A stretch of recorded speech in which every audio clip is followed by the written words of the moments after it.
becomes a thing. I just hate being a thing. Marilyn Monroe said that in 1962. By then, almost everyone knew the image.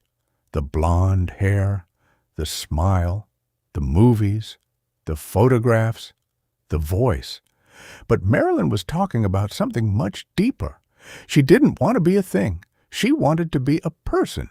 And that one sentence tells us something important about Marilyn Monroe. But it also opens a bigger question. What did it really mean to be a woman in 1950s America? Marilyn Monroe was born Norma Jeane Mortensen in 1926.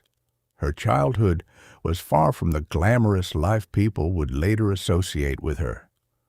Her mother couldn't consistently care for her, and Norma Jeane spent much of her childhood in foster homes and institutions. As a teenager, she married James Dougherty. But her life soon moved in a very different direction. She began modeling, then came Hollywood, and Hollywood discovered something.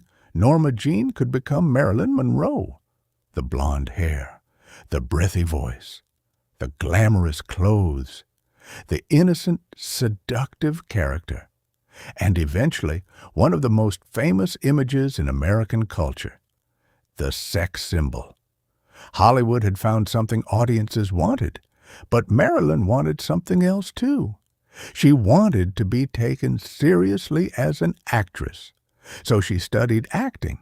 She worked with teachers. She went to New York, and she started looking for more control over her career.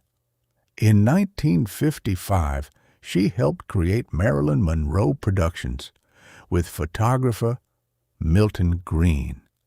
That decision was important because Marilyn was learning something that many people never learn. Being famous isn't the same as being powerful. You can have millions of people watching you and still have other people deciding what you're worth. Hollywood helped turn Marilyn Monroe into a powerful commercial image, but Marilyn also learned how to use that image herself. She understood publicity. She understood photography. And increasingly, she wanted a say in the movies she made and the way her career developed. So, her story isn't simply about a woman trapped by Hollywood. It's more complicated than that. Hollywood helped create Marilyn Monroe. But Marilyn Monroe was also trying to control what Hollywood had created. And this is where her story gets interesting from a psychological perspective. Psychologists have a name for something that happens when a person is treated mainly as a body or as a source of sexual appeal. It's called sexual objectification. And researchers have studied what can happen when women are repeatedly judged this way. One consequence is something called self-objectification. That's when a person starts looking at themselves from the outside, almost as if they're constantly watching their own appearance through someone else's eyes. Research has linked self-objectification with things like poorer body image and with negative effects on psychological and physical well-being. But there's an important distinction here. We can't diagnose Marilyn Monroe from decades away. We don't know exactly what was happening inside her mind. What we can do is listen to what she actually said. And Marilyn repeatedly pushed back against being reduced to an image. She wanted to be a serious actress. She wanted more control over her work. And she wanted people to recognize the person behind the character. That makes her story much more interesting than the usual Hollywood tragedy. Because Marilyn wasn't simply trying to become more famous. She was trying to have more control over her own life. And that's where we can step away from Hollywood for a moment. Because Marilyn's story wasn't entirely unique. Millions of American women were also living inside an image. Their image just looked different. It wasn't a Hollywood bombshell. It was the perfect suburban wife. A husband coming home from work, children, a clean kitchen, modern appliances, a beautiful dress, a family that looked happy in the photograph.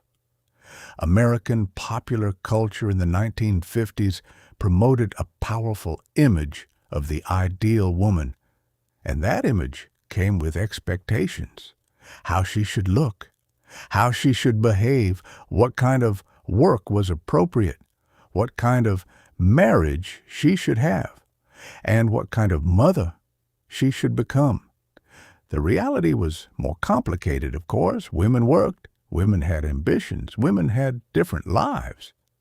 But the cultural expectation was powerful. In 1950, only about 29% of working-age American women were in the labor force. For married women, the number was just 21.6%. The 5 occupations employing the most women included secretaries and typists, saleswomen, teachers, bookkeepers, and apparel factory workers. So imagine the world Marilyn was living in. On one side, Hollywood was telling women what a glamorous woman should look like. And outside Hollywood, American culture was showing women what the ideal wife should look like.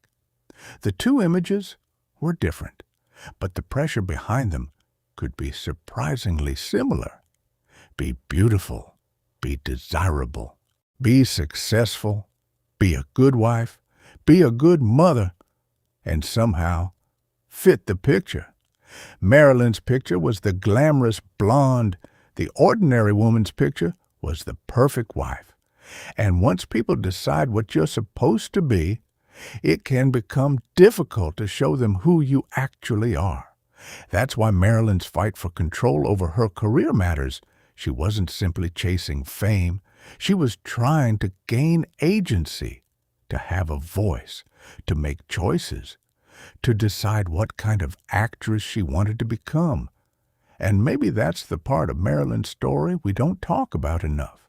Not the dress, not the photographs, not the image, the person underneath it. Because today, the technology has changed.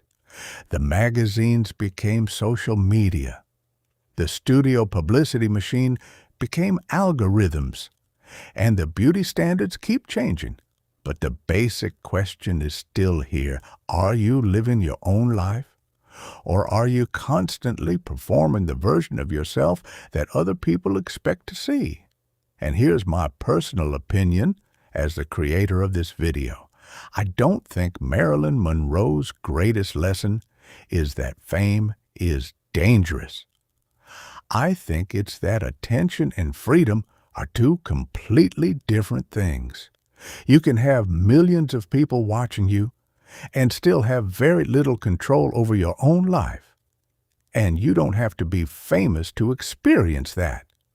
You can become trapped trying to be the perfect husband, the perfect wife, the perfect employee, the perfect parent, the perfect version of whatever everyone around you expects.